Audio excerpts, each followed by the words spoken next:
Welcome back in YouTube Global Hoops Official. Please subscribe if you haven't already. Gil McGregor here with Kyle Irving, NBA draft expert Kyle Irving. And I say draft expert because it's all encompassing. This time we're talking about the fantasy draft.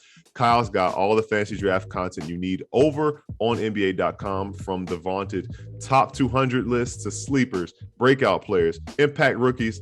He's got it all. So Kyle, I guess we start from the top. If you're lucky enough to get a top pick in your league, where do you start? Who do you build your fantasy team around? Listen, I know this isn't the answer that you're going to want to hear, but it's the answer that you need to hear. And the answer is the reigning MVP, Nikola Jokic. I know there's sexier picks that are available. You know, if you want to go with Giannis, if you want to go with James Harden, you want to go with Kevin Durant, the big name superstars that are going to put up big numbers night in and night out. And I'm not going to fault you if you decide to do that. But let me just tell you that it would not be the right pick. The right pick is Nikola Jokic. This is a player that we saw slide in fantasy drafts last year, early and often. It seemed like, I know in my league, he got picked around 8 and he finished as the clear head and shoulders above the rest of the competition number one player in fantasy basketball last year. I mean, this is a guy that's going to put up big numbers again this year. Jamal Murray is out indefinitely. We don't know when he will return from that ACL injury that he suffered a season ago. And that just means that even more offense is going to be run through Nikola Jokic. We saw him put up monster numbers in his MVP season last year, especially if you're in a league that has triple doubles or double doubles as a category. He's going to add a boost there as well. And just the fact that you can tally that many assists from your center position is going to give you an advantage there too. So even though, I mean, who wouldn't want Kevin Durant or Giannis Antetokounmpo or James Harden on their fantasy team? I would like them on my team as well. But if you're trying to win, Nikola Jokic is the answer. So you said triple doubles, and not to rain on Jokic's parade. I think that's a great pick too. When you mention triple doubles, and especially his big role, that's definitely like the perfect pick. But you mentioned triple doubles. I got a question for you.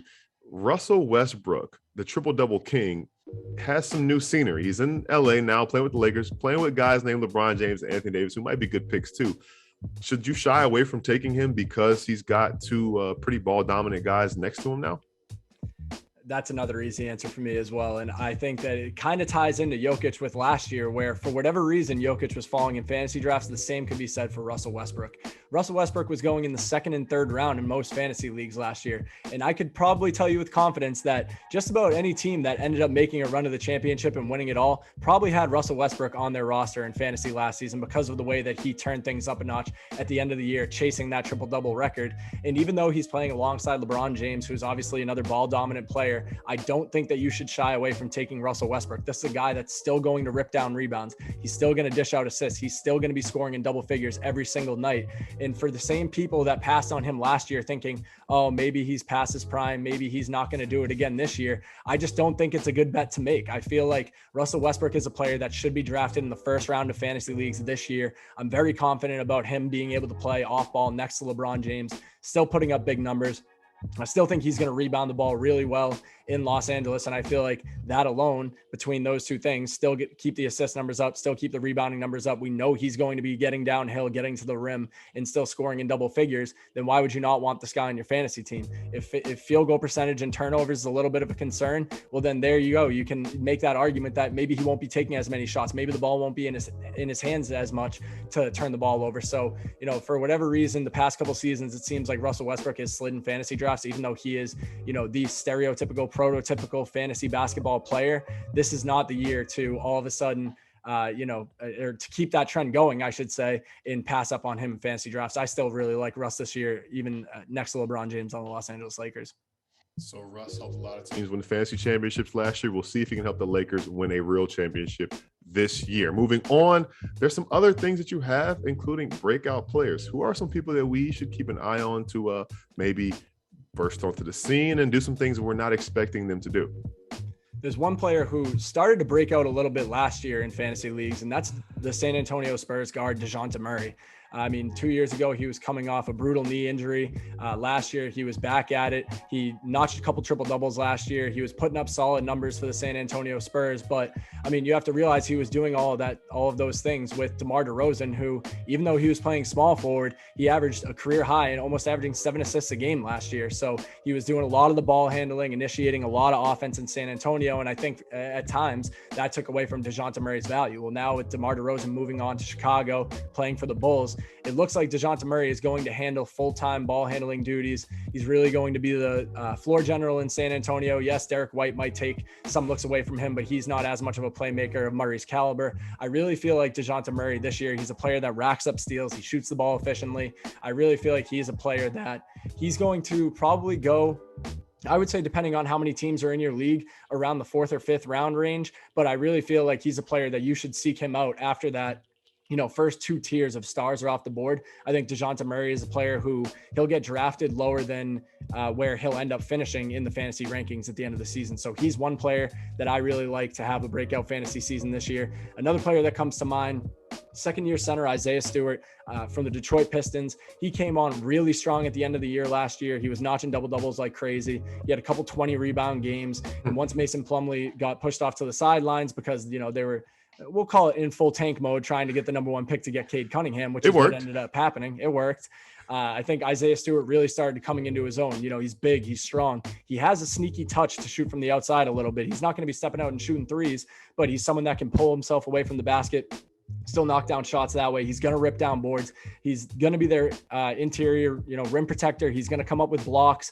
I really feel like Isaiah Stewart's the type of player that he's probably getting overlooked because it was only a short stint at the end of his rookie season last year where he started to perform on a fantasy level. But I feel like this year, as their starting center moving forward and them making that full push towards a rebuild in a youth movement, I feel like Isaiah Stewart is going to be a player that's going to make a name for himself in fantasy basketball this year. Interesting you mentioned those 2 names because they play for the Spurs and the Pistons, who probably aren't projected to do that much this season, but it'll allow them to kind of play freely and pretty much stack up those numbers. So it kind of goes hand in hand with the next question I was going to ask you. Who might we be overlooking? Who are some sleepers that under the radar, but for some teams you don't necessarily get that much press that might be a valuable add to your fantasy team? I don't even know if I want to call this player a sleeper at this point. And by the time this video gets published, he might not be a sleeper anymore. But Kevin Porter Jr. is someone who really started coming along at the end of the year last year. We saw him put up that monster 50-point double-double out of nowhere last year, which was insane. But this guy has a ton of talent. And I think that part of the issue last year in Houston was, is he going to play shooting guard? Is he going to play point guard? He's trying to figure out what position he really is. He has the playmaking ability. Like we said, 50-point double-double. The double-double came with assists. And he really does have a playmaking ability where now that he is taking over as their full-time starting point guard with Jalen Green alongside him, I feel like Kevin Porter Jr. is the type of player that is going to have a monster fantasy season this year. And he might not, it might not reflect that in the rankings when you're drafting. If you're drafting online, you might have to scroll down a little bit to find him. But I mean, as he continues to make a name for himself in the preseason, as we already saw in the preseason opener, I really feel like he's a player that could go out there. He's going to have a high usage rate. The ball is going to be in his hands a lot in Houston. He's going to have players around him that he can dish the ball to, whether it's, Kenyon Martin Jr. on alley-oops or dishing to Jalen Green and racking up assists that way. I feel like Kevin Porter Jr. is one player who I have on my radar that I certainly want on my team this year. And I feel like you should feel the same way in that aspect. Another player kind of in a similar situation is Nickeil Alexander-Walker out of the New Orleans Pelicans. He's a player who he's a combo guard. Is he a point guard? Is he a shooting guard? But now with Lonzo Ball moving on to the Chicago Bulls, I don't know if he's going to be their starting point guard. That has not been announced yet. They also brought in Tomas Satoransky this offseason, who is a good playmaker as well. But it seems like Nickeil Alexander-Walker is someone that is poised for a breakout season because of his ability to get downhill and attack the rim. He can still shoot from the outside. Like I said, he is a combo guard. So if he's playing point guard, he's going to dish out some assists. He's pretty solid on the defensive end. He's going to rack up steals. He's not someone that's going to turn the ball over a lot. Field goal percentage might be a little bit of a concern there, but he's a solid free throw shooter. He's going to knock down threes. He's going to do all of those little things to fill up fantasy statistical categories. And I feel like he's the type of player that, again, you might have to scroll down a little bit to find him, but he's going to be worth taking a chance on, taking a flyer on in those middle to late rounds. And I'm actually going to throw out one more name. This is a player who, it's a sticky situation in Philadelphia. Ben Simmons not looking like he's going to be suiting up. And I don't know if this is going to reflect in the preseason rankings for fantasy basketball, but Tyrese Maxey is looking like he's poised to take over full-time starting point guard role in Philadelphia as well. And I feel like he's another player where, if all of a sudden he's focusing on playing point guard, strictly playing point guard, not shooting guard. He's going to be distributing the ball, whether it's dishing it to Tobias Harris, Danny Green, Joel Embiid's obviously poised to have another MVP caliber season. I feel like with more minutes, we saw it from Tyrese Maxey last year in the few games that he started, he put up big numbers. Anytime that he was playing over 20 minutes per game, it felt like he was putting up big numbers. And now with a more solidified role, I feel like in year 2, Tyrese Maxey is a player that is certainly worth taking a swing on in the mid to late rounds, taking over Ben Simmons as a starting point guard. There you have it. Don't sleep on Tyrese Maxey. Don't sleep on Nickeil Alexander-Walker. And do not sleep on Kevin Porter Jr. Don't say we never did anything for you. That's why you got to keep it locked in with us here on Global Hoops Official on YouTube. Below, we'll get you covered with all of the links to what we mentioned earlier, the top 200, the sleepers, breakout players, everything fantasy for the upcoming season. Good luck in your drafts. For Kyle Irving, I'm Gil McGregor. Thanks for tuning in. Please subscribe if you haven't already, and we'll catch you next time.